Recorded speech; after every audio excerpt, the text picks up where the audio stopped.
It's lovely to be with you today. I think the last time I was here, it was a different season. It was very cold, outside and in. So it's nice to be among you in all this warmth.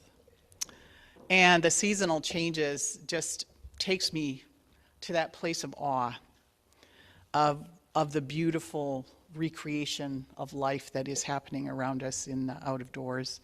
And I am always in awe of people who look forward to this season as they're gardening, as they're with the gardening projects in mind. I'm in awe of people who grow things. Every year, I'm inspired by the new growth, by my neighbor's beautiful plantings, or by the beautiful ingredients for a meal that they have grown themselves. And I think, what's wrong with me? Why am I not a gardener? My gardening friends tell me it is so healing to have their hands in the dirt, to nurture life from the ground as a co-creator with God. And I believe them. But as for me, I am a danger to all plant life. When friends bring plants to my house, it is virtually inviting them into hospice care. I try to make their last days gentle and pain-free, but there is no doubt that death will be the outcome. It turns out that right now in northern Indiana, farmers are getting ready to plant corn and soybeans. I know this from Brian Scott, who blogs about farming on thefarmerslife.com. He may plant earlier in the spring if the weather's been warm, or wait longer if it's been cool and wet. His seeds have either gone into the ground by now or are just about to. But it's never a fixed date. How does he know when it's time to plant? Brian says, we don't have a system of numbers or charts to tell us when the soil moisture is right for planting. This is a boots in the field and hands touching soil type of operation. He goes out into the field and looks at the dirt. He's looking for it to be a bit dry on top with no deep cracks. Then he pokes it, feeling for moisture about 2 inches deep, but not wet soil, and definitely not muddy. Now, my brother-in-law, Dale, is a farmer in Iowa, and he's like that too. I remember he used to actually taste his soil from time to time, apparently especially tasting for acidity. You want it to taste like good dirt, he would say, in all seriousness. He also hung around with farmers at the feed store to find out when they were planting. But Dale never liked to give away too much himself. He wasn't superstitious, but he had great respect for what was at stake, his entire year's livelihood, and he approached his work thoughtfully and with a certain humility.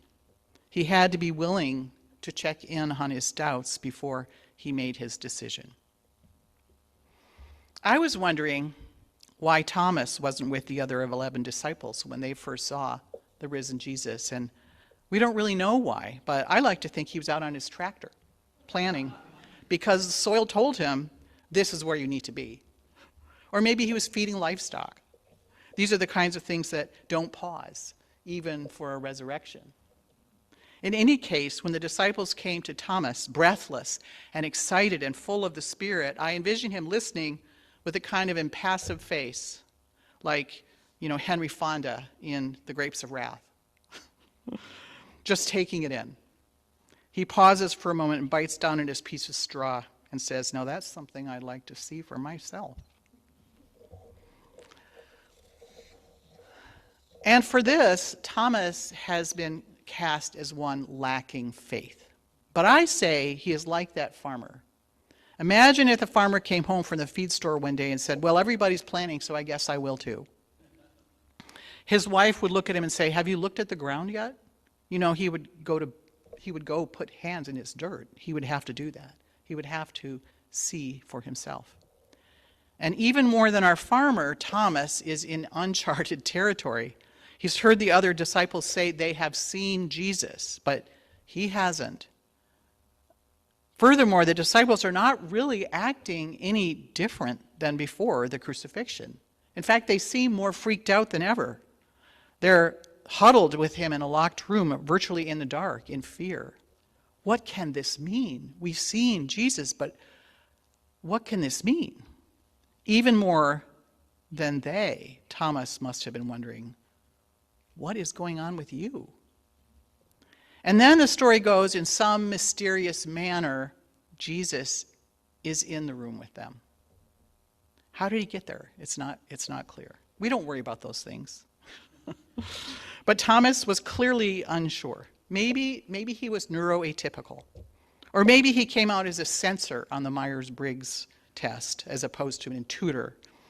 In any case, Thomas practices a well-known and evidence-based technique for managing stress, and that is checking in with his senses. I follow the poignant blog of a man struggling with mental illness, and he writes, "One thing that can rescue me when I'm adrift and starting to feel separated from reality is confirming my physical reality, that I'm grounded in my body and that my five senses are with me." It was appropriate for the disciples to question the relationship of this apparition of Jesus to reality, and if it was real, to wonder what it meant. If these doubts threatened to overwhelm Thomas, he responded by seeking to ground himself with the help of his senses, and Jesus knew that this is what he needed. This is his particular epistemology. It is his way of knowing. Now, while John assigns the doubts about the resurrection to Thomas, other gospels incorporate doubt as well. In Matthew, the disciples went to the mountain in Galilee, as Jesus had told them, and when they saw him, they worshipped him, but some doubted. In Luke, Mary has told the disciples what she has seen at the tomb. But these words seemed to them an idle tale, and they did not believe them. And the disciples are full of doubt about what it all means. In Luke, they're startled and frightened. In Mark, the women at the tomb said nothing to anyone, for they were afraid. Here in John, the 11 have seen Jesus for a full week, and they're still huddled together in fear. It's not just Thomas who is in doubt. So I don't think John is punishing doubt. Certainly Jesus is not, for after all, it's Jesus who came and said, Thomas, go ahead and touch me. The gospel writers seem to acknowledge that what the disciples are being asked to take in is mind-blowing and has really, really high stakes. And that's the way it still is. It still is mind-blowing that Christ is around us, in us, and there is still very much at stake.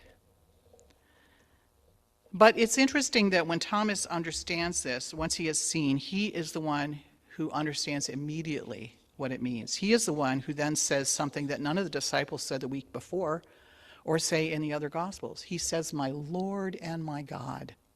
He understands Jesus as not just his rabbi, but the crucified God, the Messiah. He is now the believing Thomas, voicing what has been called the last and best declaration of full-blown faith in all of the Gospels.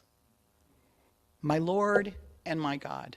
This is not, oh my God.